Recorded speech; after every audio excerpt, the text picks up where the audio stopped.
Pode sorrir que o Mundo Odonto está começando. Eu sou Gabriel Avelar, sou estudante de odontologia. Aqui ao meu lado está meu pai, Dr. Marco Avelar. Oi, gente, tudo bem? Como é que vocês estão? Eu estou bem, estou muito feliz hoje aqui, porque, tipo assim, estou trazendo aqui um amigo e vou falar de política, que é uma coisa que eu gosto também. Então, assim, quero que vocês aproveitem esse podcast aqui, vai ser sensacional.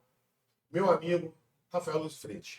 Meu irmão, obrigado por ter vindo aqui. Gabriel, obrigado pelo convite. Uma honra participar com vocês aqui do podcast. Caramba, que legal. E ainda mais, né, falando da profissão que me levou a ser o que eu sou hoje, né? É um orgulho enorme e a gente poder trabalhar juntos, né, pela profissão, hoje na função que eu exerço, que é de parlamentar aqui no âmbito do município.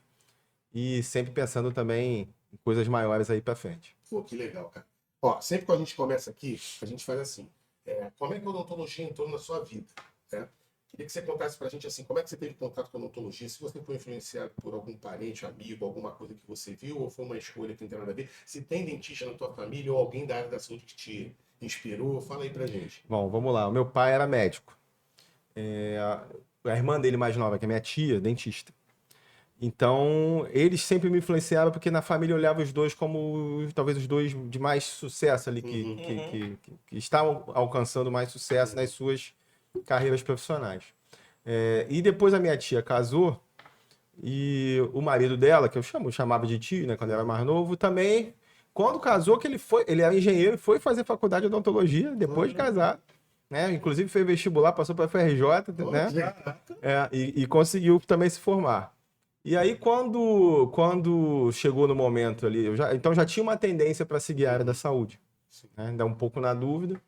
E aí, quando chegou o momento na época, não era Enem que se chamava, a gente falava de vestibular, né, Gabriel? A primeira inscrição que veio foi para a UFRJ, eu tinha que escolher, eu fiquei ali, o que eu vou fazer? Eu falei, vou botar odontologia, não vou botar medicina, não.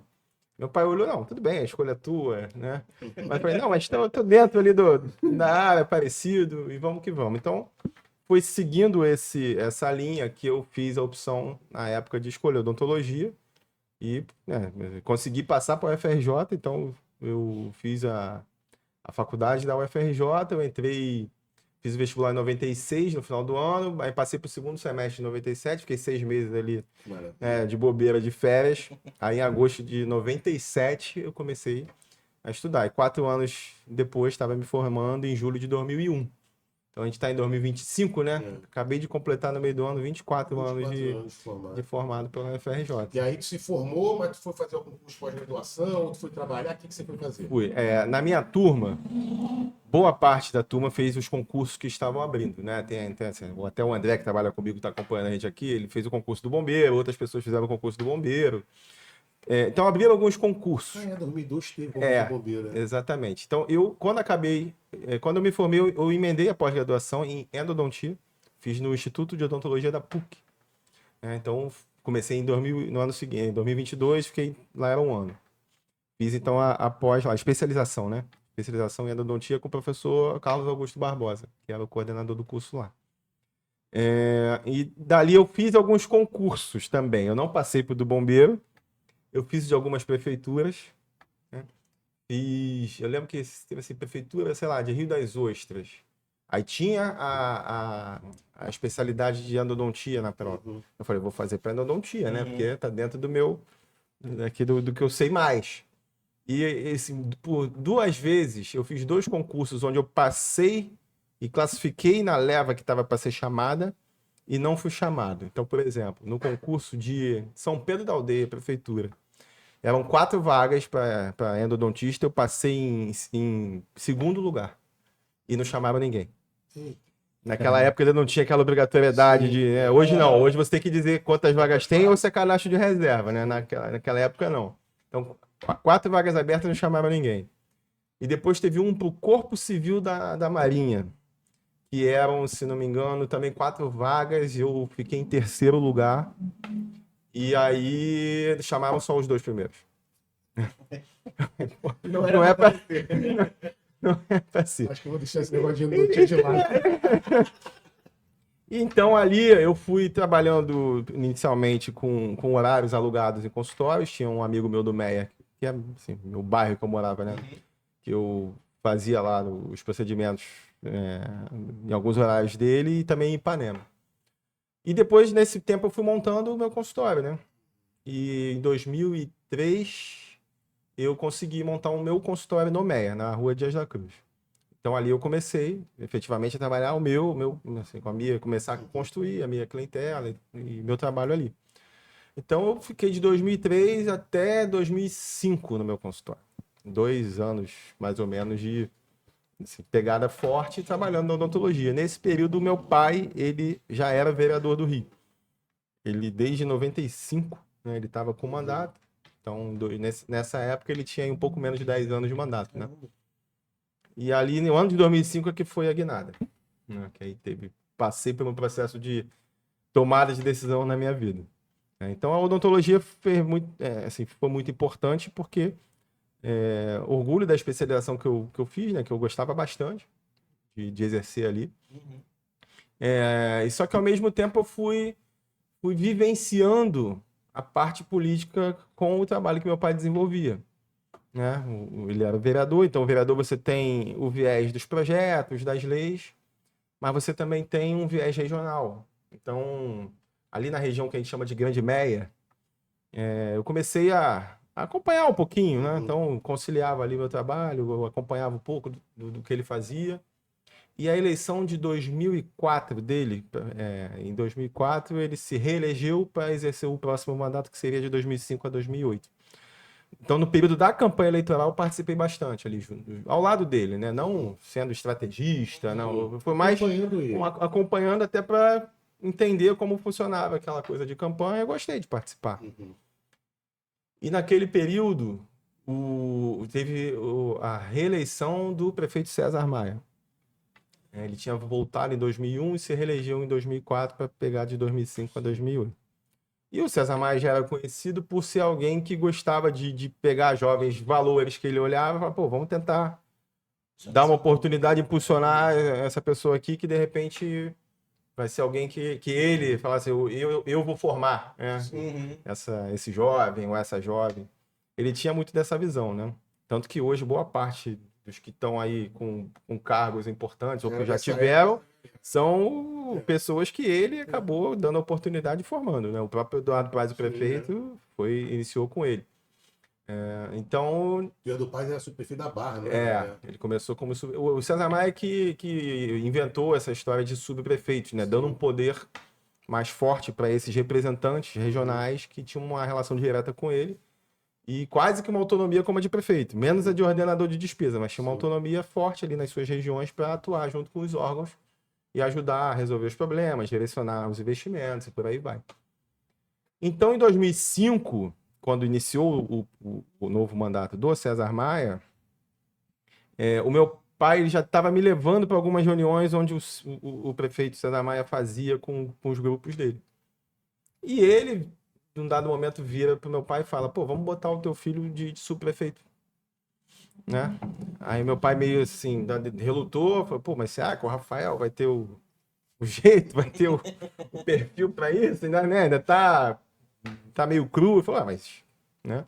Nada melhor do que ele pegar ali um cargo de ponta para pegar a casca e começar a fazer um trabalho.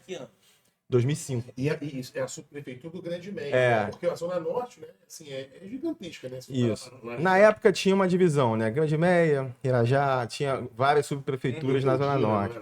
Tinha da Leopoldina. Né? Então, o que o César Maia fazia? Ele olhava regionalmente os parlamentares mais fortes de cada região que estavam com ele e dali ele tentava puxar pessoas, novos talentos que ele poderia lapidar para que tivesse uma vivência na política.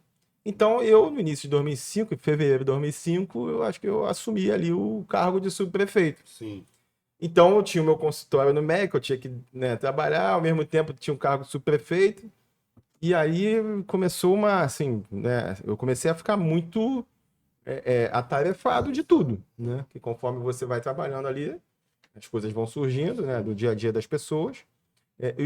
A função é a seguinte, você tem os órgãos regionais, a Sete Rio, a parte da conservação, da Conlurb. Então a gente coordenava o trabalho junto com esses órgãos para ajudar a resolver as coisas do dia a dia. Tem um trecho que está mal iluminado, vamos chamar a Rio Luz para poder tentar organizar ali. Tem a rua que está muito esburacada, como é que a gente resolve? Tem locais onde o comércio ali está muito fraco, está fechado, como que a gente pode melhorar, dar um incentivo. Então, esse tipo de trabalho que o E subprefeito as já lideranças estava. vinham em cima do super. Exatamente. Começa a procurar, começa a falar sobre as particularidades de cada bairro. Então, ali você tem desde o Meia, que é o bairro mais, assim, com o IDH mais alto da região do Grande Meia, até Piedade e Pilares, que são bairros com um Sim. pouco menos, com IDH mais baixo, né? Que precisam de mais estrutura e por aí vai. Então, com essa vivência, eu pensei o seguinte: acho que eu vou dar um tempo e vou alugar meu consultório para ver se isso vai dar certo. Lá na frente, né? Se der certo, eu sigo. Se não der certo, Eu retorno. eu retorno, né? Eu retomo a minha rotina na odontologia e tudo certo, tudo bem. E aí eu botei meu consultório para alugar. E aí aconteceu, né, um episódio que me fez tomar a decisão. Um casal que foi lá ver o consultório estava bonitinho, todo arrumadinho, né? Era novo, né? Tinha 2 anos de consultório. É no dia da Cruz. É, o Dia da Cruz, do lado quase daquele edifício Mesbla antigo que tinha. Uhum. Não era no edifício Mesbla, mas no prédio do lado, o prédio Eu comercial do atendo lado. ali no prédio do México. É onde ali É, no. o Hugo. Era no prédio bem do lado do edifício Mesbla. E ali o casal que foi ver olhou, falou assim: pô, Rafael, a gente gostou, a gente quer pegar o teu consultório sim, mas a gente quer te fazer uma proposta. Aí eu falei: tudo bem, tô aqui para ouvir. A gente não quer alugar, não. A gente quer comprar tudo. O consultório, com a sala e todo o material que tá dentro. A gente quer 100%. Calma aí. Eu não tava esperando uma proposta dessa. E aí eu falei: pô, me dá um dia para eu pensar, vou conversar com meus pais, né? Porque uma decisão não é simples. Eu falei: não, tudo bem, mas assim, tô muito certo que minha proposta é essa aqui e tal. Acho que para você tá justo e vai ficar bom. Eu falei: tá bom. Aí eu fui para casa, aquela coisa na cabeça, caramba, né? E conversei com meu pai, né, principalmente, não com a minha mãe, né? Minha mãe ia falar: meu Deus, você tá maluco, não vai fazer isso nunca. E meu pai, daquele jeito dele, que ele era muito calmo com as coisas, né? Ele não desesperava nunca. É sempre assim: ó, é uma decisão tua, beleza. Eu talvez não fizesse, mas, né, você tem que saber o rumo que você quer tomar daqui pra frente. Pensa direitinho, mas o que você fizer, tô contigo. Aí beleza, fui dormir, no dia seguinte acordei e falei: vou aceitar. Aí conversei com o casal, falei: ó, a proposta tá aceita, o consultório vai ser de vocês. E ali eu falei: agora eu vou seguir totalmente pela política, né? E vou tentar fazer a coisa Mas dar certo. continuou atendendo? Não, parei. Desde esse momento eu não atendi mais em consultório. Caramba. Então já tem quase 20 anos que eu não atendo em consultório. Parei em 2005, naquele primeiro semestre, no momento que eu tomei essa decisão de vender, né? E ali eu segui meu caminho A carreira na política. política. Aí me conta assim, que a gente não sabe como é que foi, eu particularmente não sei como é que foi o andamento. Teu pai era vereador do Rio, Isso. né? E aí depois você foi ser subprefeito, até aí eu sei. Mas depois como é que foi Como é essa- que eu me tornei vereador? Como é que foi isso, assim, eu sei que infelizmente seu pai faleceu, mas tipo assim, quanto tempo teu pai ficou, vocês foram vereadores juntos? Não, né? Eu sucedi ele. Então, como é que foi esse Vamos lá. passo? Então, eu estou falando aqui do período 2005 a 2008, né? Uhum. Então, nesse período, eu fui subprefeito, mas no último ano e meio do mandato dele, de 2007, meados de 2007 até 2008, ele se torna o presidente da Câmara. Ele era o primeiro vice-presidente, o presidente à época, que era o Ivan, ele sai da Câmara para virar conselheiro do Tribunal de Contas do município, e aí tem uma nova eleição, meu pai é alçado a presidente da Câmara. E naquele momento, a gente, por estratégia nossa de trabalho, eu saio da subprefeitura e vou trabalhar diretamente com ele na Câmara. Mais como se fosse um assessor que coordenava algumas equipes, já estava Sim. pegando uma experiência de campo ali boa, já sabia, né, as características de cada bairro, onde que as pessoas, né, assim, o estilo de trabalho que tinha que fazer, o atendimento institucional, como presidente, que ele fazia os atendimentos, né, de vários segmentos da sociedade, né? Então a gente optou por me colocar mais próximo ali dele para ajudar a coordenar o trabalho junto com ele. Então naquele momento, aquele 1 ano e meio, eu fiquei na Câmara. E ali foi também assim, o período que ele ficou como presidente foi onde ele teve o auge da carreira dele, porque no final de 2008, nas pesquisas que tem de avaliação, né, de parlamentar, se é bom ou se não é, ele foi considerado pela ONG Transparência Brasil o vereador mais relevante daquela legislatura, de 2005 a 2008. Não só não é porque tem mais projetos, ou menos projetos, ou mais ações. Eles fazem uma análise, sim, da atuação regional, da atuação em relação aos segmentos, de fiscalização, de articulação, essas coisas todas. E ele foi considerado o 01 da Câmara naquele momento. E assim, é um orgulho porque eu estava ali do lado participando de toda essa construção. E foi a eleição onde ele, em 2008, onde ele teve o maior resultado eleitoral em termos de voto. Ele sempre vinha de eleições onde fez 16, depois 20, 25. E naquela de 2008, ele fez 26.500 votos, mais ou menos. Foi o maior resultado dele. Então, ele se reelegeu para cumprir o mandato de 2009 a 2012. Então, quando inicia 2009, o Eduardo Paes ganha a eleição, né? O grupo de César Maia sai. E naquele momento, de novo, eu viro administrador regional. Aí não mais do Meia, aí da região de Vila Isabel, Grajaú, Andaraí. Eu moro no Grajaú, né? Até hoje. E aí ele já tinha um trabalho consolidado no Grande Meia e a gente falou, pô, uma oportunidade de a gente ampliar mais o nosso leque. Eu vou entrar aqui, vou construir um trabalho aqui. E a gente foi conseguindo realmente ampliar. Que me levou a ser candidato a deputado estadual em 2010. Fui candidato, fui bem votado, mas eu perdi a eleição por 500 votos. Em 2010, de deputado estadual. Ele era vereador e eu seria um deputado e a gente ia dobrar o trabalho ali. Mas eu perdi a eleição por 500 votos. Né? A gente fala às vezes da coisa da urna e tudo, sim, mas foi engraçado que não... Engraçado. Hoje eu acho engraçado, né? Mas na época, até 98% dos votos apurados eu estava dentro, né? Aí nos últimos 2% eu saí de dentro e perdi ali, a pessoa que estava atrás de mim virou ali. Perdi a eleição, no dia seguinte a gente faz as avaliações e aí ele fala assim para mim, ó, você não ganhou, né? Mas você já está preparado para me substituir. Eu vou cumprir meus 2 últimos anos de mandato e vou sair. Então, na próxima eleição, você vai já ser candidato a vereador e eu vou pegar a carga eleitoral inteira dele. É isso. Então, assim a gente fez, né? A gente traçou a estratégia para que naqueles 2 anos eu conseguisse me eleger sucedendo o trabalho dele e foi aí que eu entrei na Câmara. Ele saiu em 2012, porque não disputou a eleição, para que eu disputasse e entrasse como vereador.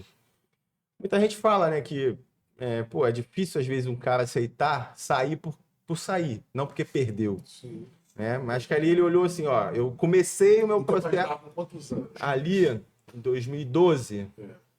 Ele é de 45, faz a conta matemática aí. Ele tava com 60 e quase 60. Então, a gente tava já com mas mais... também, tipo assim, às vezes não tem mandato, mas você pode politicamente ser relevante e ajudar a sociedade, né? Assim. E foi isso que aconteceu naquele período que a gente ainda ficou ali trabalhando juntos, eu com o mandato, ele não, mas durante os anos seguintes, né, até o falecimento dele. Ele, em 2012, eu me elegi para o meu primeiro mandato, entrei em 2013. Então, de 2013 até 2016 foi o meu primeiro mandato, que coincidiu com o segundo mandato do Eduardo Paes. E aí coincidiu com aquela nossa luta no conselho de mudar, de tentar... Foi de 14 para 15. Que no primeiro momento, em 2012, o conselho participou da reunião já com outro grupo de oposição, mas não conseguiu ganhar. Porque na realidade, assim, todo mundo fala, mas era o mesmo grupo. Só que foi um grupo que ganhou mais força em 2014. Eu mesmo não participava de política classista, eu até não gostava. Mas, assim, eu era um cara indignado com certas coisas também, entendeu? Então, assim, eu falo isso, eu entrei naquele processo pela minha indignação. Mas, assim, vamos começar a falar justamente disso, dessa coisa, assim, da política convencional, partidária, essa coisa toda, junto com a política classista. Aqui a gente já gravou vários episódios. Em quase todos os episódios que vieram aqui, pessoas que são envolvidas com a política, a gente sempre bate no martelo que a nossa classe é muito ruim. Muito ruim, mas muito ruim, assim. A gente vê os médicos se mobilizam, os caras conseguem as coisas acontecem muito mais fácil com os médicos, e a gente, que nós somos uma classe também com muita gente, e a gente não consegue. Então, assim, o que você poderia, assim, fazer uma análise dessa questão, assim, do dentista do cara não se envolver? Você acha que é uma coisa cultural, do cara ficar trancado em consultório? Ou é aquela coisa, minha farinha é pouca, meu pirão primeiro? O que tu acha que a classe ela não se envolve em política, cara? Eu acho que inicialmente é uma coisa mais cultural. O dentista, ele é mais individualista. Uhum. Não estou falando que é vaidoso, não. Falando que é individualista mesmo. Então, ele se atém mais à parte técnica do que médicos e enfermeiros, que já estão acostumados com essas lutas de classe há muito mais tempo Sim. do que a gente. Eu até falava muito isso com meu pai. Eu falava, vocês são muito corporativistas. Ele falava, mas a gente tem que ser, né? Se vocês não são, é erro de vocês, ele falava para mim. Então eu ficava, né, pô, a gente tem que tentar começar. E aí eu lembro que naquela época, antes de ter aquela mudança da vitória do conselho da qual você participou, né, o conselho, sempre que tinha eleição, ele apoiava candidatos que não eram dentistas, eram médicos, né? Até a gente falava, pô, vocês estão apoiando, né? Porra, eu recebi a né, cartinha. médico, dos né? caras Pô, apoiando. Que na época, né? aqui, só se você não quiser falar, mas eu falo, era o Carlos Eduardo, que, tipo assim, as outras pessoas lá, que estavam lá no conselho, apoiavam eles toda a eleição. E eu recebia aquelas cartas, eu falava assim, cara, coisa Ele estranha, era né? um parlamentar bom, pro médico Sim. excelente, né? Mas que não tinha dentista, uma relação eu acho que era direta. uma Né? coisa, é isso que eu tô falando, era uma coisa mesmo ali, das pessoas que estavam ali, não era da classe. Exatamente. Entendeu? Não É. era uma coisa Na verdade, não tinha uma preocupação, talvez, do próprio conselho, né, e das instituições da odontologia de se envolverem politicamente de uma forma mais ampla, macro, que a gente Sim. chama. E ali, quando teve aquela mudança que o grupo, né, o grupo que você estava participando ganhou a eleição, ali que acho que deu uma virada de chave. Uhum. Coincidiu com o meu mandato, de eu estar no mandato, né? E ali a gente começou a juntar forças para começar a atuar de uma forma mais forte politicamente, tentar aos poucos colocar na cabeça das pessoas que dava para a gente fazer algumas ações no meu âmbito municipal que pudessem ajudar um pouquinho a vida do dentista, que já não é fácil. Então ali que eu acho que começou a dar uma mexida um pouquinho na cabeça de parte da classe, que antes realmente era difícil você conseguir envolver politicamente. Hoje, aqui no Rio, eu tô no meu quarto mandato, mas eu sou vereador não porque eu sou dentista. Sim. Eu agreguei a odontologia ao meu trabalho, Sim. né? Porque a gente teve a oportunidade de fazer isso. Porque se eu dependesse hoje só da odontologia, não, eu sou o vereador só da odontologia, eu não conseguiria ser eleito. Sim. Isso sendo bem franco aqui, né? A gente teve agora há pouco tempo, na eleição de 22, né? Um exemplo, eu acho que o Altair foi candidato. Não, você é o candidato só dos dentistas. E não consegue, não dá. Então, hoje, ainda não há maturidade da classe para que se escolha alguém que fale, ó, a classe vai ter o seu representante único, exclusivo do dentista. Ainda não consegue fazer isso. Então, a gente está tentando, aos poucos, né, promover ações, explicar que as ações que a gente fala impactam no dia a dia. Sim. Eu posso dar depois exemplo de algumas. Tem até anotado, a gente vai conversar de cada uma delas e como foi importante isso. Assim, a gente tem que sempre trazer tudo que é de bom, tem que ter publicidade. Entendeu? Assim, era um erro também do conselho, entendeu? Tipo assim, tem que se tornar público, é bom para a classe. Às vezes as coisas acontecem e poucas pessoas. Porque quer ver uma coisa? Eu, depois que eu me afastei do conselho, eu tive acesso a duas coisas, Rafael. Eu tive acesso à galera politizada. Eu tive acesso, que são as clínicas que eu trabalho e tal, que o cara não sabe nem quem é o presidente da República. O cara não tá querendo nem saber. Então, tipo assim, isso é muito ruim. Porque assim, a gente não consegue, né, que a classe se una para você chegar no objetivo.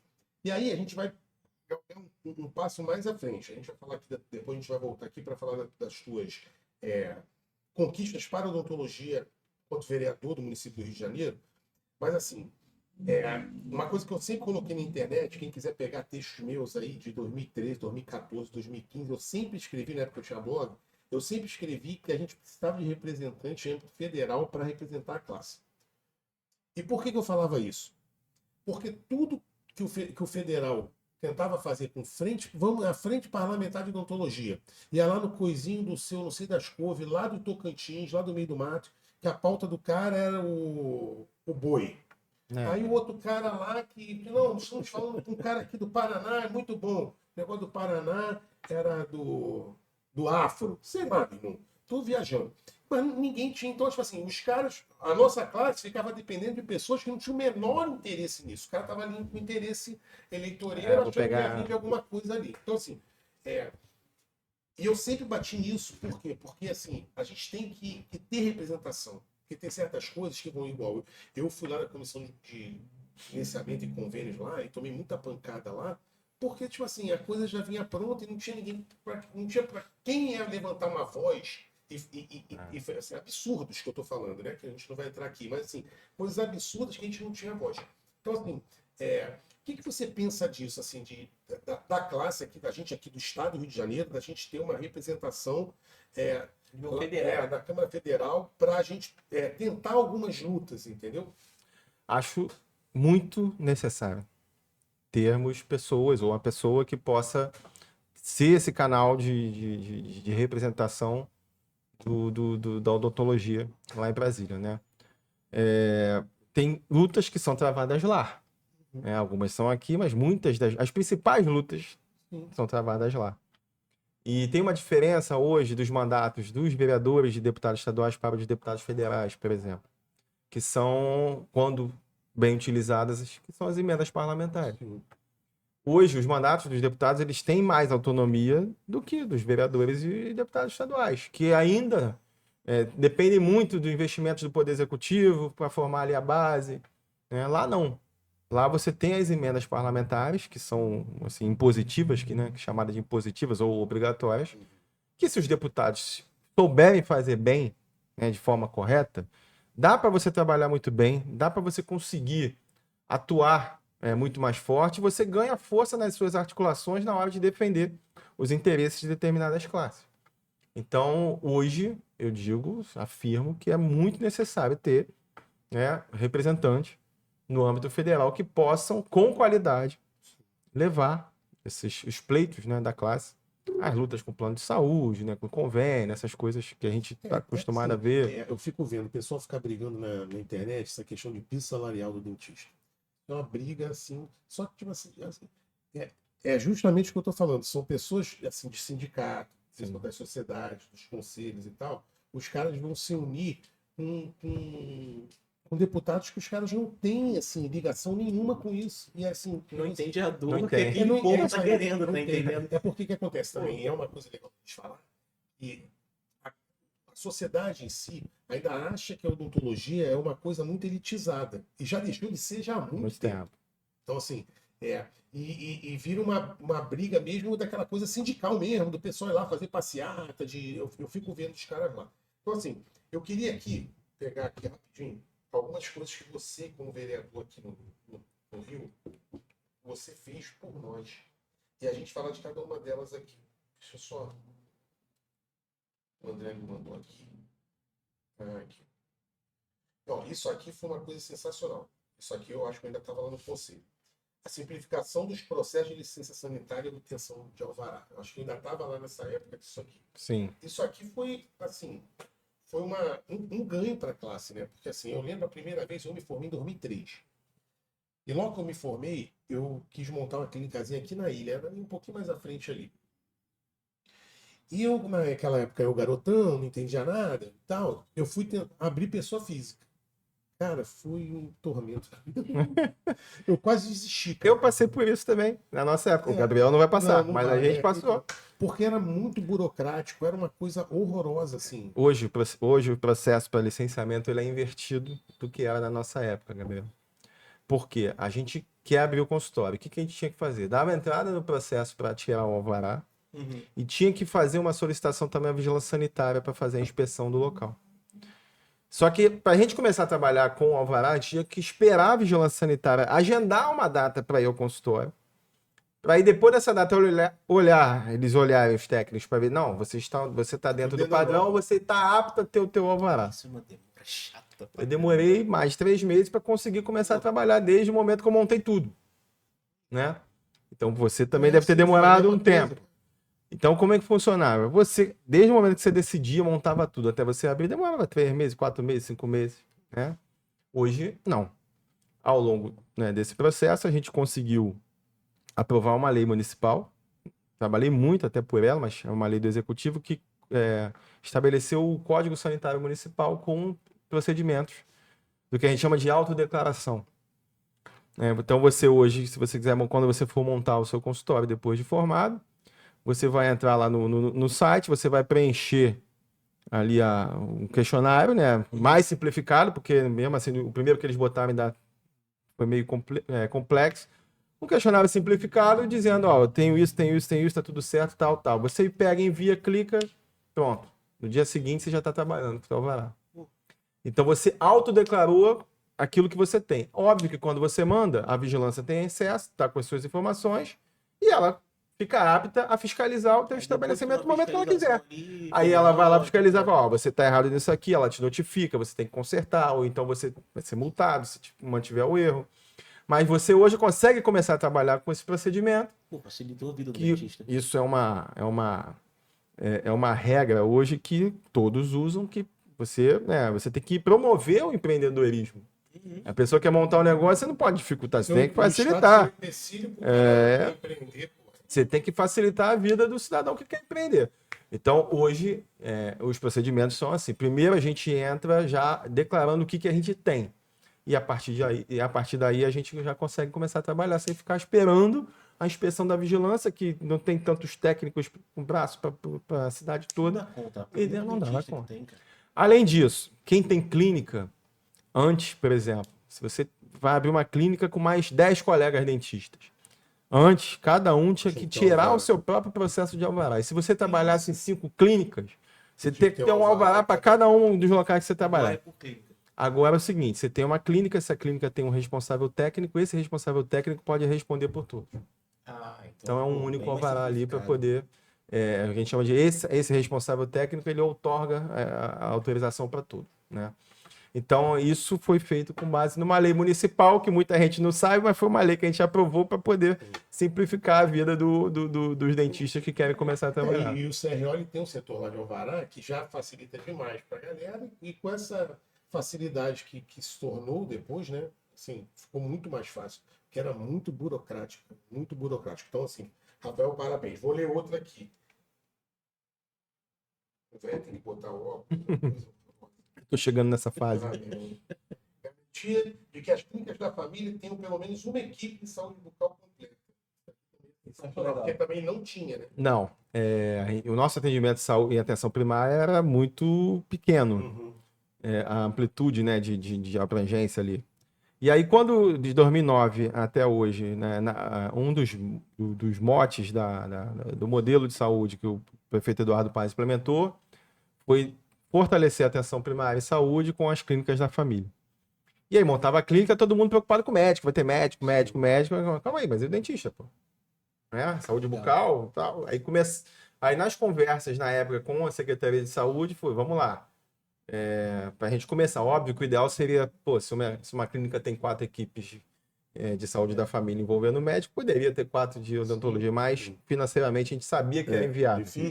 Então, o que a gente trabalhou? Vamos manter uma proporção de 3:1, até 4:1 no máximo, dependendo.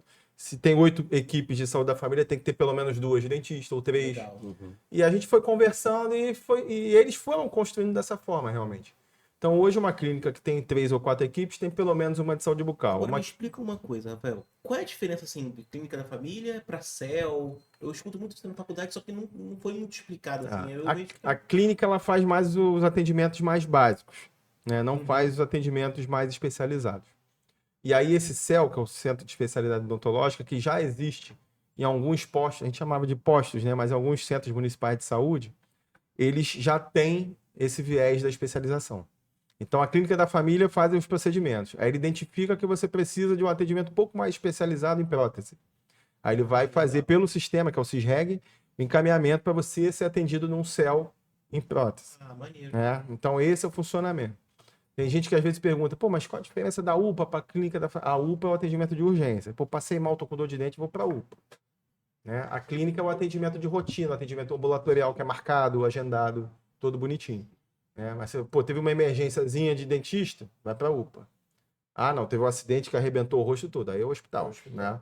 Aí é mais sério. Então tem essa diferenciação dos atendimentos e o CEL é para isso, né? Os centros de especialização são para isso, né? E aí o SUS tem isso, né, cara? Assim, eu trabalhei em CEL, né? Dentro do Centro de Especialidade Odontológica, justamente trabalhando com cirurgia. Hoje em dia, a coisa é muito mais organizada. Muito mais organizada, porque antigamente não era. Não. Era muito. E o CISREC também veio para ajudar e tal, porque era muito aquela coisa também, né?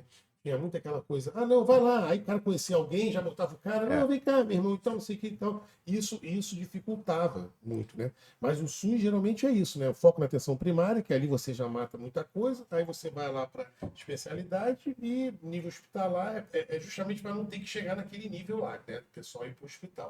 O SUS é assim, meu filho. Exato. Aí o que aconteceu com essa ampliação do atendimento e atenção primária? Começou a ter muito atendimento e atenção primária e encaminhamento para as especializações. Não só na parte de odontologia, mas na parte médica também. Uhum. Aí começou a ter o que a gente chama do gargalo do sistema, do CISREG. Opa, começou a ter formar uma fila grande de lista de espera de pessoas que precisavam do atendimento especializado. Estou falando da emergência. Pô, o cara teve um acidente, vai para o hospital é obrigado a se organizar para fazer os atendimentos de emergência. Mas o atendimento que é o agendado, que é onde é necessário ter um grau de especialização maior, esse começou a ter uma dificuldade, um gargalo ali se formando com as filas. Uhum. E aí veio a segunda etapa, que foi fazer o tal do Super Centro Carioca de Saúde para criar como uma referência de um centro de especialidade. Sim. Né? E aí esse Super Centro ele foi estabelecido ali em Benfica, que foi o primeiro equipamento que envolve oftalmologia, radiologia e especialidades médicas e odontológicas.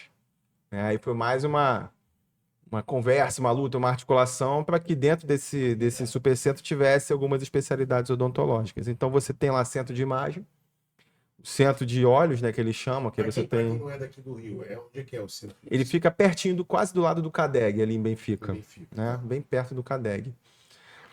Mas só que também, para você chegar lá, você tem que ser regulado.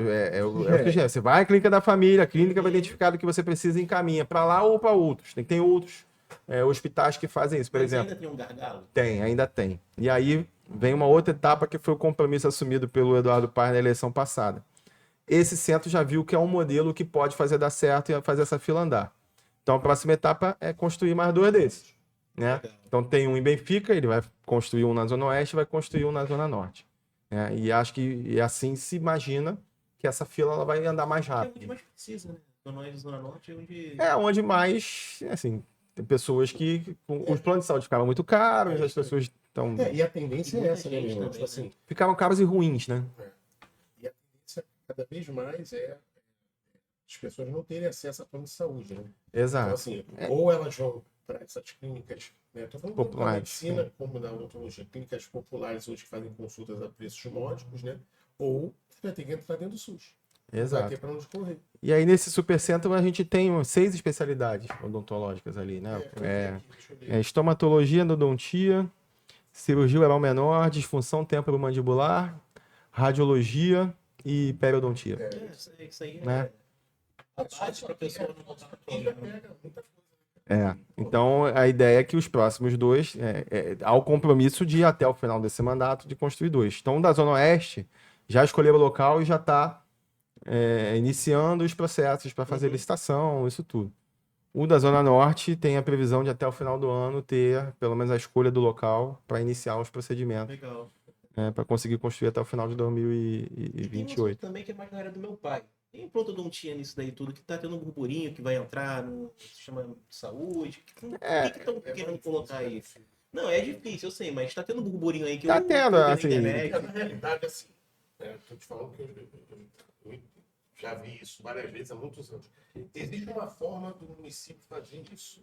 Só que, tipo assim, e até via SUS e tal, só que não é um caminho normal dentro desse esqueleto que o Rafael está falando, entendeu? É igual prótese. Tem vários municípios que você tem um serviço de prótese que é feito a parte disso aí. Existe uma legislação específica para isso. Mas, assim, são pouquíssimos municípios que têm isso. Estilo daqueles convênios, como se fosse clínica do Detran, assim, né? Tipo assim, clínica de ortodontia. A ortodontia, geralmente, é esse tipo de legislação, onde entra a prótese, a endodontia entra também dentro desse escopo. Tem alguns procedimentos de saúde, não só né, de odontologia, mas vou dar um exemplo de medicina veterinária. O governo do estado já fez, a prefeitura não. Num determinado momento, para fazer as castrações dos animais, né, cão e gato, ao invés de o governo do estado montar o sistema dele, poderia fazer convênio com clínicas de veterinária.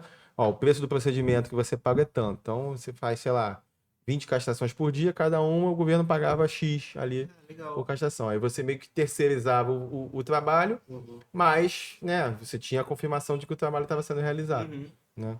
Então, como assim, quando você vai fazer o exame do Detran, é isso, né? A clínica conveniada. Você paga o exame, a clínica faz, né? O Detran. Como um freelancer aí. Mas ela testa. Quer ver outra coisa bacana para frente também aqui? Isso aqui, ó.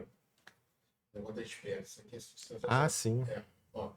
Articulação para arquivar o projeto de lei que tentou fazer você pagar multa se deixasse o paciente na sala de espera por mais de 20 minutos. Isso é absurdo. Isso aconteceu 2 vezes, tá? Já tentaram Uma quando meu pai foi vereador. E ali na época eu lembro que eu falei, pô, maluquice e tal. Ele falou, não, pode deixar que a gente não vai deixar não, que eu também sou médico, eu também não quero isso por médico não. E aí, quando foi na legislatura passada, em 2021, né, mais ou menos, novamente me deparo com um vereador apresentando o mesmo projeto, sei lá, de 15 anos antes. Alguém ali, algum assessor, né, fez um Ctrl-C, Ctrl-V, achou que aquilo era bacana. Opa, vamos trabalhar, né? Vamos fazer o paciente não pode esperar, pô, é um absurdo esperar 20 minutos na sala de espera. Aí eu falei, pô, gente, calma aí. O que é a essência do projeto, para quem, né, assim, não, é o seguinte: define que um paciente não pode ficar mais de 20 minutos na sala de espera de um profissional de saúde, dentista, médico, por aí vai. Ou seja, se você de repente marca a tua consulta, você vai fazer uma cirurgia de siso, uma extração de siso, alguma intercorrência, você já tem alguém esperando lá, aí não, vou fechar aqui, vou atender o outro para não pagar a multa de R$5.000. Então é um exemplo esdrúxulo, mas... Ou seja, quem apresentou um projeto desse estava imaginando que a relação dentista-paciente é uma relação de consumo, não uma relação de saúde. Sim. Tava invertendo, né? Assim, tava levando para o lado do consumidor, defesa do consumidor. Não é uma relação de saúde, paciente, né? Médico-paciente, dentista-paciente, relação de saúde. Então esse projeto voltou à pauta, ele começou a tramitar na Câmara. E aí a gente conseguiu, até com o apoio do CRO, a gente envolveu o CRO para poder, né, falar, com os outros vereadores a gente já foi trabalhando. E antes do projeto chegar à pauta para ele ser discutido e votado, a gente conseguiu, pelas comissões de Constituição e Justiça... Não, já deu inconstitucional, já arquivou, deixamos nem ter a chance de ser votado. Entendi. Né? Porque não faz nem sentido um negócio desse. Então muita gente nem soube porque a gente não deixou nem chegar na pauta para ele ser votado. Então, viu que eu te falei? A questão da publicidade. Falta informação igual. Isso aqui, quando me deu o insight de fazer isso aqui, eu falei assim, cara, as pessoas precisam de informação. A classe não tem informação. Sabe por quê? O dentista também teve durante muito tempo uma ojeriza aos conselhos. Sim. E falo conselho assim, como autarquia mesmo, assim. Falou conselho, é o cara que quer roubar meu dinheiro, só paga anuidade e não faz nada. Só cobra anuidade. É isso aí, então, tipo assim, isso aí criou um distanciamento das pessoas se politizarem e se envolverem com a classe, né? Então, tipo assim, eu acho que, tipo assim, tem que dar publicidade que as coisas estão acontecendo, né, cara? E algumas dessas ações foram até trabalhadas, por exemplo, o Conselho participou de reuniões comigo e com o secretário de Saúde, lá na época com o Daniel Sorães. O Conselho participou comigo de reuniões na Câmara para a gente derrubar esse projeto de lei. Então, o Conselho se envolveu nessas articulações também, para a gente conseguir ter as vitórias, né, necessárias para conquistarmos esses avanços, né, desses últimos anos. A gente falou aqui da simplificação de processo, das especialidades, né, de barrar esse projeto de lei da espera de 20 minutos. Né? Então, são coisas que a gente conseguiu com muita luta e muito esforço, e que muitos dentistas ainda não sabem que, pô, né, ainda bem que tinha alguém lá para poder olhar e não deixar acontecer o pior. Né? Legado do teu pai, né? A gente vai voltar nessa coisa de política eleitoral e tal. Aquela coisa do teu pai lá, médico, se você não tivesse nada a ver com odontologia, isso aqui não ia passar pela tua cabeça de você, porque, tipo assim, a gente sabe o trabalho relevante que vocês têm lá na Zona Norte, né? Lá não, porque é Norte. Mas assim, o trabalho que tem, que é um trabalho relevante do teu pai de anos, depois você assumiu isso, mas, tipo assim, se você não tivesse essa coisa de ter se formado em A vivência, odontologia, né? de ser um profissional de odontologia e tal, você não estava... É verdade. tu não ia pescar isso aqui para fazer. Não saberia. Então, Então, você vê a importância que tem que ter um profissional. Né? fiz questão de agregar isso ao meu trabalho, porque eu via o quanto os médicos eram corporativistas nessa questão de política. E você Né? entendeu que tem sentido deles Eu falei, verem. ó, eles são, né, já entendi que eles conseguem quase tudo que eles querem. Então, se a gente não começar a trabalhar a cabeça, né, dos profissionais para isso, a gente vai ficar muito para trás. Né? Os enfermeiros também têm Sim, tem. uma luta de classe assim, forte, né, engajada. E a gente precisa botar na cabeça dos profissionais da odontologia, envolvendo todos, não só os dentistas, mas TSB, né, todo mundo, que há um caminho para a gente ir conquistando as vitórias. Óbvio que as coisas não acontecem num estalar de dedos. Sim. O tempo da política é um tempo, né, que para você construir algo, você leva um tempo. Né? Tem que ter a paciência, a resiliência, a força de vontade, a dedicação. Então, o trabalho que a gente faz é muito, sabe, muito firme para defender a profissão. Ah, Rafael, você não atende? Não atendo mesmo há quase 20 anos, mas nesse tempo todo eu nunca deixei de olhar pelos profissionais. E alguns exemplos que você deu aqui são exemplos do que a gente conseguiu de vitória na Câmara, né? Queria mais uma aqui, que acho que é o cerne do nosso papo aqui, mas aqui também se colocou que implementação de serviços de odontologia para os servidores lá da Câmara. Pô, isso também é legal, porque assim, como é que era antes disso? Era tipo Não tem. convênio, a mil? Não tinha nem... tem nada. Cada um se vira com o seu. As casas legislativas, a Câmara do Municipal, a LERJ, né, Assembleia Legislativa, e Tribunal de Contas do município, do estado, estou falando dos que estão mais próximos ali. Há não muito tempo, a LERJ e o TCM, o Tribunal de Contas, implementaram o serviço de odontologia para os seus funcionários servidores. E em 2021, desde 2021, eu faço parte da mesa diretora da Câmara. Então, a Câmara tem 5 posições na mesa: presidente, primeiro vice, segundo vice, primeiro secretário, segundo secretário. Sendo que o primeiro secretário é quem, junto com o presidente, toca a administração da Câmara, né, internamente falando, para dentro. Então, desde ali eu firmei uma parceria boa com o Caiado, que é o nosso presidente, e a gente conseguiu, aos poucos, implementar algumas questões de modernização da Câmara. A Câmara hoje tem uma parceria com o Instituto Lixo Zero, porque a gente consegue reaproveitar 90% dos nossos resíduos. A gente ganhou o selo Diamante de Transparência, porque é a casa legislativa que tem a maior facilidade de as pessoas, pelo site, buscarem aquilo que elas querem. E, já que eu faço parte da mesa, a gente promoveu em 2022 a aquisição de uma nova sede para a Câmara. A Câmara tem ali aquele palácio bonito pra caramba, que é o Palácio Pedro Ernesto, que fez 100 anos em 23. E do lado dele tem um prédio anexo, que é onde funcionam os nossos gabinetes. Aquele prédio foi feito na época onde existiam 21 vereadores. Hoje nós somos 51. Então, ao longo desses últimos anos, imagina um Lego muito mal montado, são os gabinetes dos vereadores. Bem ruins. E ali a gente viu uma oportunidade no edifício Serrador, que estava à venda. O que aconteceu naquele ano? Os proprietários do edifício eram 2 argentinos, a Argentina estava passando por uma profunda crise econômica. E eles quiseram botar à venda o edifício. Difícil. E a gente já estava fazendo uma avaliação de possíveis novas sedes. E ali, o espaço que tem de metragem, né? Quase 24 mil metros quadrados. 21 para 24. Com o preço que estava se pedindo, a relação custo-benefício, pelo preço do metro quadrado ali, era perfeito para a gente conseguir fazer essa aquisição. Então, a gente aproveitou a oportunidade e a Câmara fez a aquisição do prédio por um valor 3 vezes menor do que o Ike Batista, que usava aquilo como sede da empresa dele, tentou comprar e não venderam na época. Caraca. Né? E a gente conseguiu comprar. Então, agora, esse edifício está em obra para, no meio do ano que vem, ficar pronto para ser a nova sede da Câmara dos Gabinetes, da estrutura administrativa. Todos vão para lá, toda a estrutura administrativa vai para lá, já tem uma parte trabalhando lá. E ali eu vi uma oportunidade, porque o que eu fiz? Já que a gente está indo para uma sede nova, a parte administrativa vai ser redesenhada vamos implementar um serviço de odontologia, porque a Câmara tem dinheiro para custear isso. E aí o presidente Caiado topou, falou, beleza, vamos reestruturar tudo para a gente montar. Pegamos o exemplo do Tribunal de Contas, né, que eles têm lá, não sei se é um, são 2 consultórios, eles atendem cerca de 800 pessoas, entre concursados e extra-quadros. A gente tem cerca de 2.000 funcionários, a Câmara. Então a gente falou, temos que ter no mínimo 2 consultórios. Ainda vai deixar um espaço para um terceiro se for necessário. Então fizemos o layout, desenhamos, iniciamos os procedimentos burocráticos para conseguir montar o serviço de odontologia na sede nova. Vai ficar no 3º andar, quando ficar pronto, vai ter o serviço à disposição de todos os funcionários, inclusive os terceirizados, né? Que às vezes são os que mais precisam, né?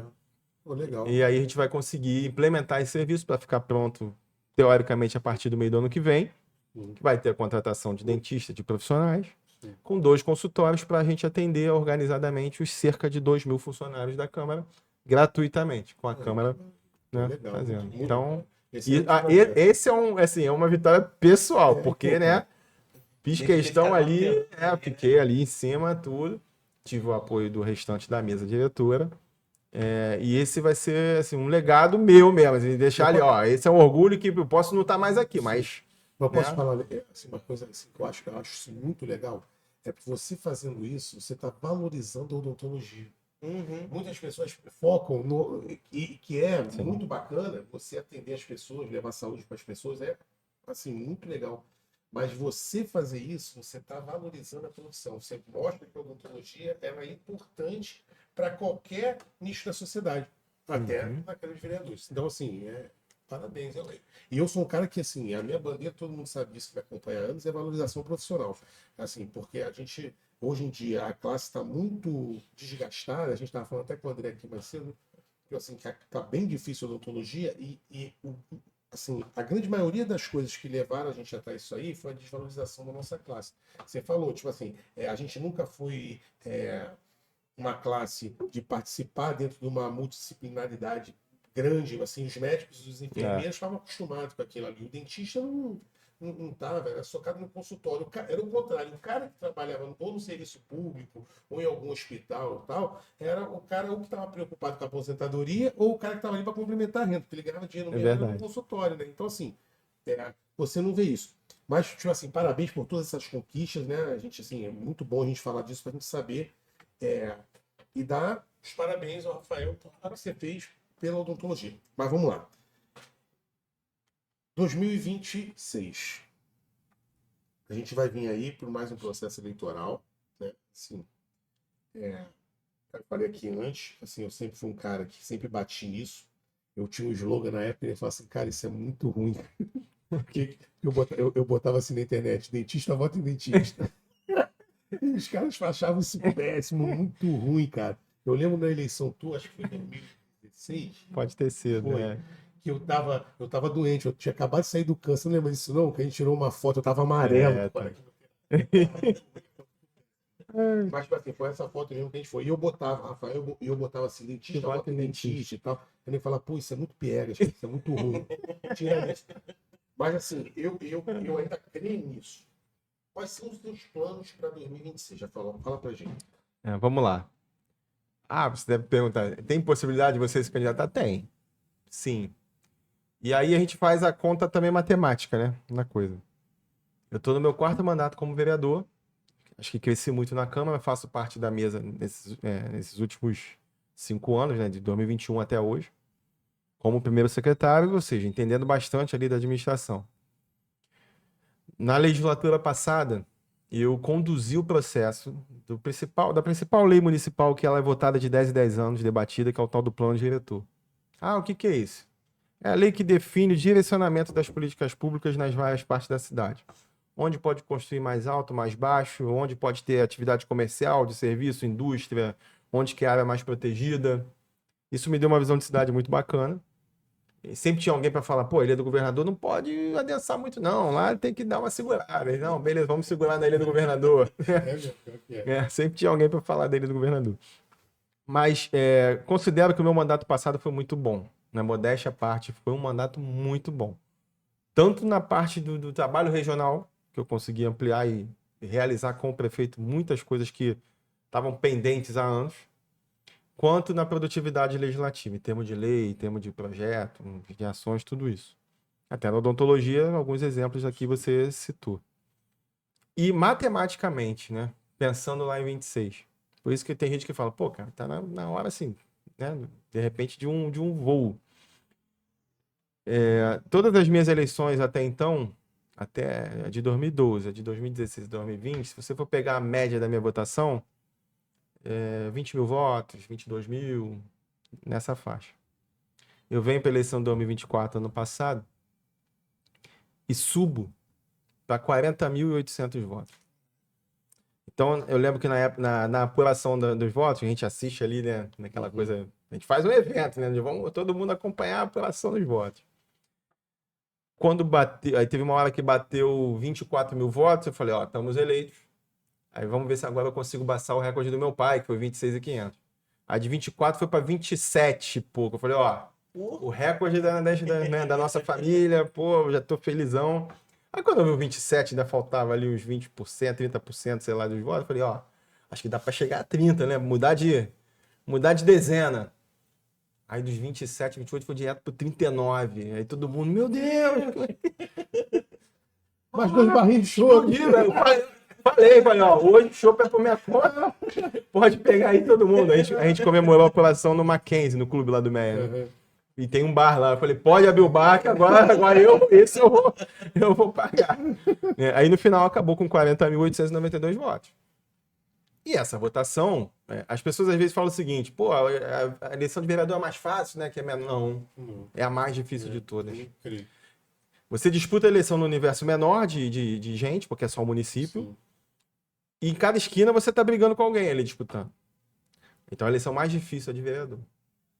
A de deputados, seja estadual ou federal, você disputa já no universo do estado, com muitos candidatos com base em outros municípios, não na cidade, não na capital, que né, a minha força está na capital.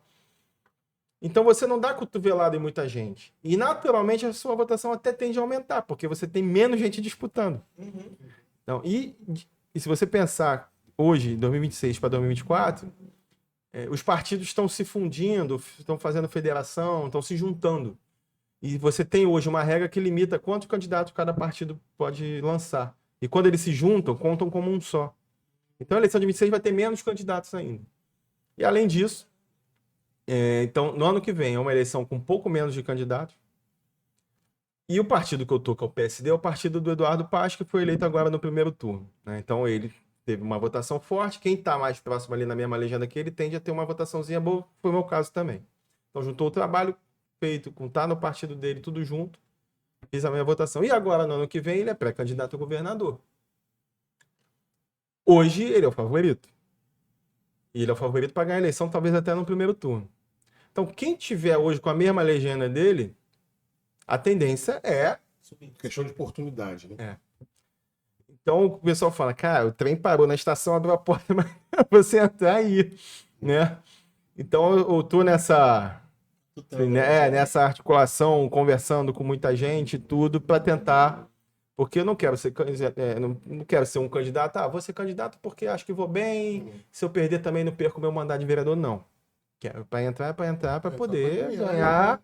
E ter um objetivo. Exatamente. O objetivo é, beleza, vamos ganhar, vamos ser deputados, vamos conseguir o mandato de deputado federal, vou conseguir o mandato de deputado federal e ter o compromisso, né? Que aí você abre um leque para que outros municípios depois a gente possa ajudar, né? Eleger um aqui, outro ali. Uhum. Né? Tem alguns dentistas que de repente almejam ser candidatos em municípios do Rio de Janeiro. Sim. Que a gente pode construir trabalho juntos ali de em 2 anos um candidato ou uma candidata se viabilizar para ganhar uma eleição. Sim, né?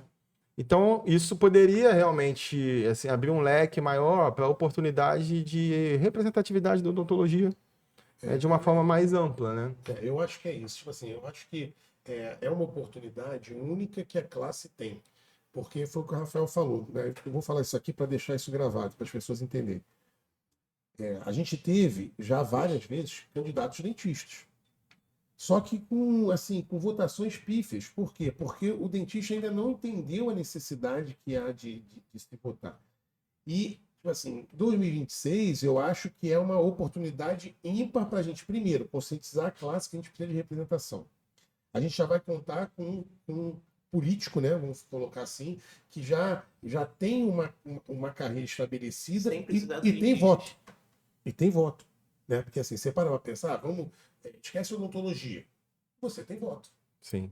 Você tem um trabalho relevante já há anos, desde lá o trabalho do seu pai e tal. Então, assim, e eu conversei com algumas pessoas, falando de você, justamente isso. Eu falei assim, cara, não existe oportunidade melhor para a gente juntar isso tudo para a gente conseguir. Então, assim, já deixo aqui registrado aqui, assim, já apoio o Rafael em outras eleições.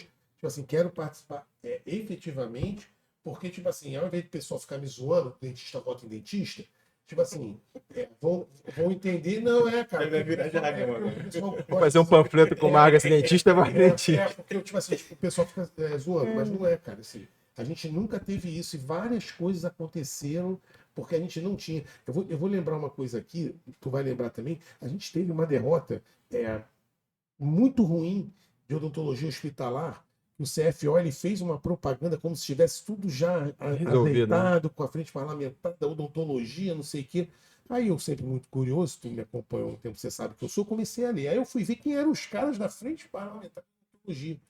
Eu fui escrever no Facebook, cheguei a foto, tava até o Renato Codeceira na foto lá, né, que na época estava no Federal lá. Eu fui escrever, marquei ele no Facebook e falei assim, cara, vocês estão fazendo tudo errado, bicho. Não vão arrumar nada, vocês vão passar vergonha. Cara, não deu, acho que 2 meses, a coisa não E aconteceu. anda. Então, assim, mas por quê? Porque a gente não tinha representação. Se tivesse um cara ali aguerrido, da classe, que Que luta, conhecesse um pouco, né, tipo assim, do porque que era um é. cara que não tinha interesse nisso. Essa vivência na odontologia. E são tantas coisas, piso. Aqui a gente pode ficar falando aqui um tempão de piso salarial, porque tem certas coisas que realmente são muito ruins, né, Rafael? Você que pensa em lei, vamos supor, odontologia do trabalho. Vou te ser sincero, eu lá em 2003, quando eu me formei, era uma coisa que me chamava muita atenção isso, porque na minha cabeça falava assim, cara, imagina um dentista dentro das empresas. Isso ia ser sensacional. Tipo Perfeito. assim, questão de morbidade, questão mesmo assim, não só ficar fazendo exame admissional, demissional, periódico, nem isso não. Uma coisa rotineira, né? Você atuar ali na empresa e tal. Eu achava que, teoricamente, aquilo era uma. Eu marquei até com o doutor Fernando de Noronha, que era um cara na época assim, que falava muito disso, para ele vir aqui, ele vai vir aqui em outubro. E eu, tipo assim, eu falava, pô, isso aqui é sensacional. Quando eu comecei a ver a viabilidade daquilo ali, aquilo não tinha viabilidade. E você ia onerar É. as empresas de uma forma muito grande. Então as empresas, isso não ia para frente, entendeu? Ia ficar inviável, né, Tipo economicamente. assim, até porque que é uma coisa também que as pessoas têm que saber o seguinte, enquanto há os médicos lá, ou alguns dentistas lá, algumas sociedades e tal, brigando lá com o convênio e tal, não sei o quê, tem um lobby lá de uma porção de deputados lá que tem lá os seus acordos lá com o pessoal lá do convênio. Também, exato. Entendeu? Então, assim, tipo assim, e a gente não tem isso. Então, assim, é uma briga que a gente já começa a perder. Às vezes, a gente olha assim para trás e vê candidatos que tem toda a boa intenção do mundo de chegar e falar, ó, pô, tem que votar em pessoas que ainda não têm vício ou, sei lá, não tem a vivência com a política, tem que ser gente nova. Vamos lá. Se for um novo preparado para chegar, beleza. Se for um novo só por ser novidades, mas sem saber nada, não adianta. A gente cansou de ver isso, né? Tanto na Câmara quanto nas outras casas. E aqueles que estão trabalhando, que está dando certo, tem que continuar trabalhando. Sim. Né? Então hoje eu digo, afirmo para vocês, vamos lá, o meu segundo mandato foi melhor do que o primeiro e o meu terceiro foi melhor do que o segundo e que o primeiro. E espero que esse agora seja melhor ainda que o anterior. Uhum. É a experiência que eu tenho adquirido e o poder de articulação, a reputação que a gente vai ganhando, isso faz a gente crescer também se você trabalhar certo, Sim. bem. Né? Então essa experiência vai ser importante para você entender como funciona ali a dinâmica do dia a dia.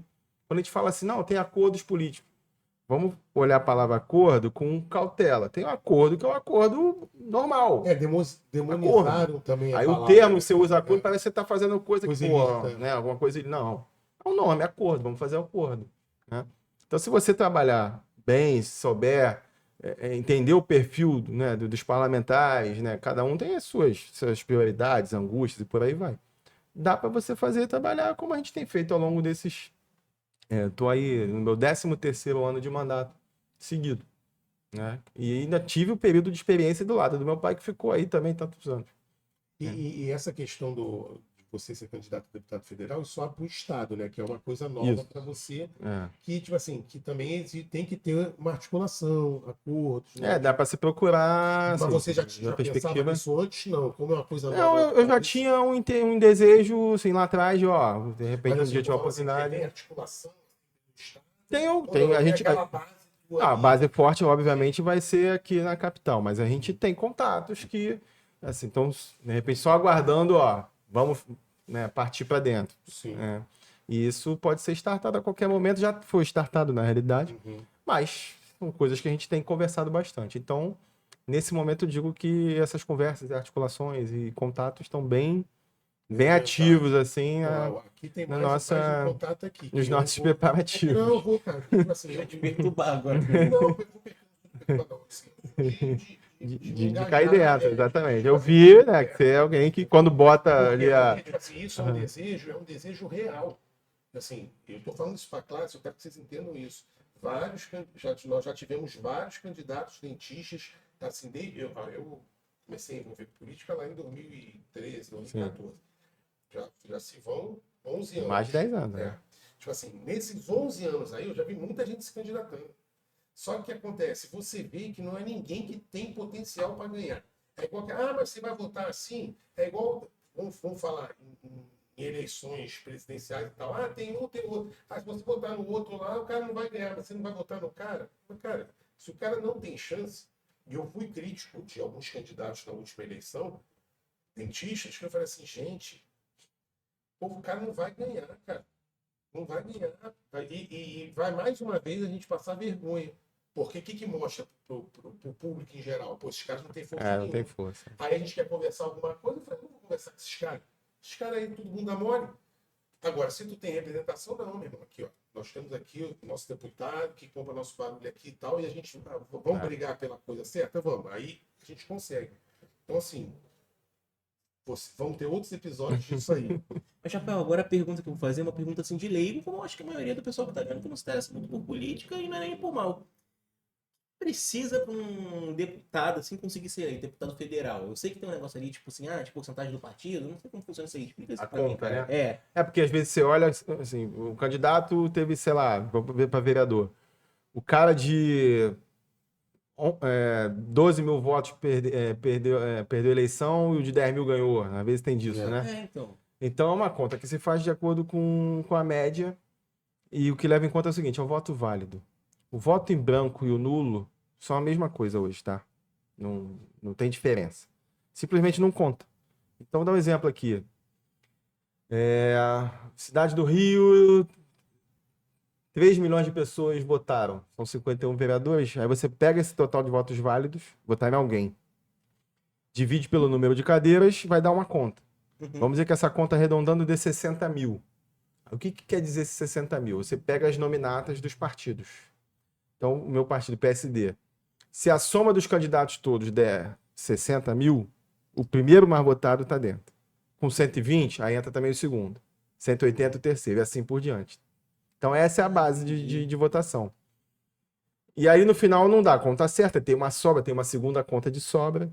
Os partidos grandes hoje levam vantagem, porque sempre vão levando mais sobra dessa. Então, vou até fazer uma associação assim. É o que aconteceu, acho que lá em Minas Gerais com o Nicolas, não foi? Que ele recebeu muito voto e levou uma galera do partido com ele, não foi um negócio assim? Exato, e na nossa época tinha o Enéas também, lembra do Enéas? Aí depois mudaram a regra, por causa do Enéas. O Enéas fez 1,5 milhão de votos, conseguiu eleger um deputado com 200 votos. Caraca. Hoje não pode. Você tem que ter... para você ser eleito ali na primeira leva, você tem que ter... Não, tem que ter 20% do coeficiente. Então, por exemplo, na eleição de vereador, só se elegeu quem teve... Acho que deu quase 12 mil votos, 11.700 votos. Quem teve abaixo disso já ficou fora. Então, hoje tem esse gatilho ali para você não deixar o cara de 200, de 400 ganhar, quando você tem um puxador de voto ali muito forte. O Proma teve não sei quantos deputados. Foi isso, ele só lançou 6 e elegeu 6. Né? Ele Caramba. fez 1,5 milhão, aí depois um de 200, um de 1.000 e assim foi. Né? Ele fala, ele é inteligente, eu vou fazer conta. Fez a conta, elegeu os 6. Tipo assim, ainda tem um cara que. Ainda tem. Não sei como é que funciona essa conta, mas ainda tem uns caras que puxam voto, né? Tem. Então, cada partido tenta sempre buscar aqueles que podem puxar mais voto, porque uma eleição de deputado federal, o coeficiente médio vai dar 180 mil a conta. E a de deputado estadual, a média é de 120. Tá? Geralmente é isso. Então, se o cara faz 200 mil votos, quer dizer que ele elegeu ele já sozinho e ainda puxou mais 20 mil votos para a segunda cadeira. Né? Então, essa é a conta. Então, o que conta é engraçado, porque ao mesmo tempo que o partido tem que ter uma boa chapa de candidatos com voto, mas aqueles caras também são seus concorrentes, né? Sim. Então, o cara tem que ter voto, mas tem que ter um pouquinho menos que você. Era o que ele falava antigamente de fazer nominato, né? É uma disputa, exatamente. Né? Então, os partidos vão atrás de candidatos com boa votação. Aí você tem que ter a cota de mulher, que é 30%. Sempre bom ter mulher com voto também, né, ali junto. Então, a conta é essa. Então, a eleição de deputado federal, acho que no meu partido, PSD, vai precisar que se tenha mais de 50 mil votos. Né? Para conseguir ser eleito ali logo na primeira leva. O Rio vai eleger 42 deputados federais. Eram 46, aí teve aquela mudança recente da distribuição das vagas. O Rio perdeu 4 vagas de deputado. Então, a próxima eleição são 42 deputados federais que vão ser eleitos pelo estado do Rio. E do PSD já são quantos deputados hoje? Hoje estão 4. Então, por isso que eu falei da matemática. 4 eleitos em 2022, numa eleição que o PSD não teve candidato a governador e nem a presidente. Né? O Eduardo não foi candidato, a presidente teve aquela polarização, e então o partido elegeu 4. Ele sendo candidato a governador, a gente acredita que possa eleger uma bancada de 7, ou pelo menos uns 7 ou 8. Né? E aí tem uma chance maior realmente de mais gente estar ali envolvida. Essa é a conta matemática, né, então, que a gente faz. E que é que às vezes a gente pensa assim, o cara tem que ter não sei quantos votos e tal, e, assim, porque assim, eu vejo assim, muito deputado às vezes lá, eu vejo o cara não tem expressão nenhuma. Nada, zero. E para senador vão ser 2, dessa vez vão ser 2 candidatos. A senador, a eleição é estilo da majoritária, né? Então ganha quem tem mais votos. E é uma eleição que ela é dividida. Então, o mandato de senador são 8 anos. Então, em 2022, são 3 senadores. Aí é o número certo. Né? Cada estado tem 3 senadores, sendo que um deles é eleito numa eleição sozinho, só elege um. Só. E 4 anos depois, elege os outros 2. Aí, 4 anos depois desse, esse que elegeu sozinho pode disputar a reeleição, que já completou 8 anos de mandato. Então, no ano que vem, a gente elege para as 2 vagas que eram da de 2018, que o Flávio Bolsonaro que foi eleito, e o Harold que morreu, e entrou o Portinho. Então, na próxima eleição de 26, são 2 senadores que vão ser eleitos aqui pelo estado, por todos os estados, né? E o Rio vai escolher também 2 senadores. Presidente, governador, 2 senadores, um deputado federal, um deputado estadual. Mobilizar 20% da classe do Rio de Janeiro. Então, assim, eu vou ter algumas conversas lá com o Bachazinho Filho, assim, já tinha conversado com ele alguma coisa, mas assim, eu acho que a gente pode, através da instituição mesmo, fazer uma campanha. Aí tem que ver como é que é essa coisa do Ministério Público, assim, que eles são. Tu conhece? Sim. Ele é muito curioso com isso e tal. Mas a gente, assim, a gente criar uma campanha dessa.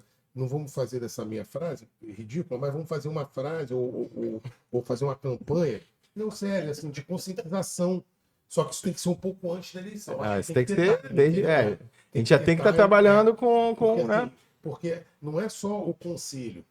É esse que é o grande lance. Vamos supor. O pessoal da academia, o pessoal às vezes não se mistura. Não estou falando da academia lá das faculdades, o pessoal que mexe com o meio acadêmico e tal, não sei o quê. O pessoal não se envolve. E eu sei disso porque eu vivi muito tempo dando aula e eu sei que o pessoal não tá. Assim, o pessoal não tem esse pensamento, entendeu? E é um pessoal que é tudo formador de opinião. A gente tem que lembrar que o aluno da graduação dele também vota.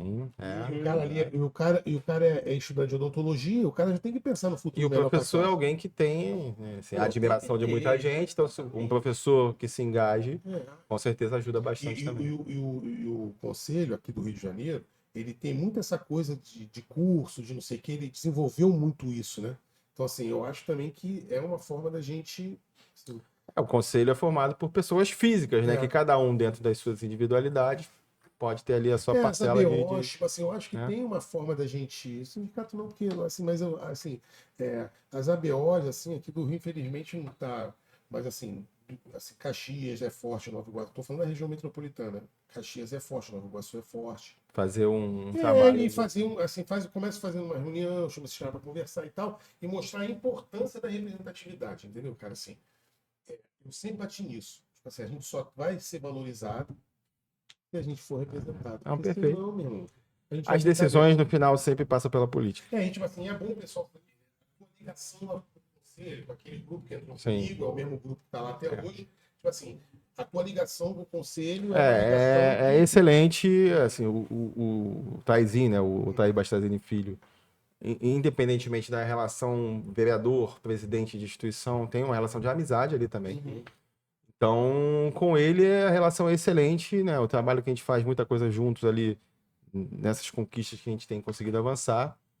E tanto com ele quanto com a diretoria ali que está hoje, né, fazendo parte ali do CRO. E com certeza vão ser pessoas que vão ter toda acho que a vontade de também ajudar, né, a pessoa física de cada um e do engajamento de cada um no processo de escolha do... Eu não acho nem né, regional, não. Eu acreditava que até o federal ele tinha. E hoje tudo parece que é uma coisa muito importante falar que o atual presidente do federal já foi vereador da cidade dele no interior de São Paulo. Então, assim, é um cara que sabe a importância de você ter representação política, né, cara? Então, assim, porque aqui no Rio de Janeiro, eu não sei como é que são os outros estados, como é que é essa articulação. Eu lembro que na minha época a gente fazia reuniões nos regionais, você não via também o pessoal muito politizado, não, tá? Estou falando até dessa questão mesmo de política, mesmo, polarização política e tal. Você vê que o pessoal não estava muito nessa, não, entendeu? O pessoal estava ali para ver, querendo ver o seu e não estava muito. Eu acho que, assim, é isso, né, Rafael? Fala um pouco disso pra gente, da conscientização do dentista, que ele tem que entender que é necessário a gente ter representatividade. Então, o trabalho que a gente desenvolveu aqui no município, com essas realizações e outras, você falou muito na comunicação, da importância disso ser bem comunicado, para que tanto outros municípios quanto estados, né, possam entender que a luta se dá quando você tem pessoas que realmente entendem do assunto, que são engajadas verdadeiramente no assunto, que têm a vivência, que sabem ter a tal da empatia, né? A tua dor, né, eu vou compreender e vou fazer de tudo no meu trabalho para transformar isso em algum ato, alguma ação, algum projeto, alguma lei que vá ser justa para impactar de forma positiva no dia a dia daquele profissional. Esse é o meu objetivo, esse é o meu trabalho que a gente desenvolve aqui. E se for o caso de ampliar, a gente vai fazer dessa mesma forma, só que agora, né, no caso, em outras esferas, possíveis esferas. Então, assim, como eu falei, a nossa experiência, o grau de compreensão que a gente tem, entendendo a dor do que é hoje do profissional, né, do recém-formado que tem a dificuldade, daqueles que já estão há um tempo ali lutando, né, batalhando, né, com o seu dia a dia, a gente compreende e quer fazer com que a profissão consiga ser mais valorizada, que ela consiga ser mais forte. E isso realmente não tem como fugir, Marco.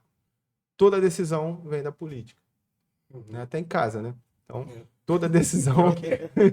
Não, e assim... a gente sabe que a odontologia aumentou muito o número de faculdades, então, assim, é muito profissional jogado no mercado. E tipo assim, só que a gente não consegue transformar essa massa em uma massa crítica delas entenderem. Aí, tipo assim, você não consegue. E eu vou falar uma coisa que a gente conversou em off aqui, tipo assim, eu acredito que a gente, assim, como classe, a gente tem que deixar de lado política partidária, esquecer um pouco, lógico, nós temos nossas convicções, nós temos as nossas convicções. Nós sabemos o que nós queremos, sim, mas eu acho que tem que ter uma união pela classe. Sim. Porque, tipo assim, as pautas que de repente o Rafael vai poder nos defender ali, não vão ser pautas ideológicas, pautas disso, daquilo, não, vão ser pautas da classe. São pautas objetivas, pragmáticas, que a gente vai ter que ter toda a articulação com todos os viés, com quem é de direita, de esquerda, né, de centro, de tudo, então, é a mesma para coisa que a gente possa unir as pessoas em torno do objetivo. Você criou aqui uma equipe de saúde bucal aqui, dentro de qualquer das clínicas, de saúde da família, você não criou isso aqui pensando do Grajaú na Piedade. Não, exato. Entendeu? O município todo recebeu isso. Então, assim, a classe também tinha que ter essa noção Exato. de tudo que for feito, independente se você faz arminha ou fala todes. A questão não é essa. É a gente pensar como profissional que a gente precisa de representação para a classe, para demandas da odontologia, né? Exato, Marco. Então a gente tem que ser bem objetivo naquilo que a gente quer Uhum. e saber articular os caminhos necessários para a gente conseguir conquistar as vitórias que vão ser, que têm sido, né, conquistadas e outras que possam vir e que a gente vai sempre trabalhar muito para que elas venham. Maravilha. Beleza? Rafael, te falo uma coisa. Até lá, eu espero que você possa vir aqui outras vezes. A gente pode trazer Uma honra. outras pessoas que tem um envolvimento, assim, que tem que é voz, que tem assim, opinião, que pessoas acompanham e tal, para a gente conversar mais sobre essas coisas, trazer algumas propostas, ver o que a gente pode acrescentar dentro lá do teu mandato, que eu sou um cara otimista e você já viu isso, quando eu entro, eu gosto de entrar para ganhar. E aqui você já tem um cabo eleitoral, Obrigado. que assim, te conheço, a gente já se conhece há muitos anos, mas assim, a pauta é essa, tipo assim, esquece ideologia, meu amigo, esquece se você é do Leblon e a galera nossa aqui é da Zona Norte, que é a nossa galera. Não é isso. A gente precisa colocar um cirurgião dentista dentro lá da Câmara Federal. Beleza. Obrigado, tá, meu irmão? Eu que agradeço o convite, né? Obrigado, uma honra participar ao lado de vocês aqui do podcast. Acompanhe o nosso trabalho, meu Instagram é Rafael Aloísio Freitas e contem com a gente, participem junto com a gente, Tamo porque junto, tamo junto. esse trabalho em conjunto é o que faz a gente ser vitorioso. Valeu, gente! Pera aí, se inscreve aqui no canal, ativa o sininho, dá um like no vídeo, compartilha para as pessoas. É isso, galera. Valeu. Valeu, um abraço! Valeu, obrigado.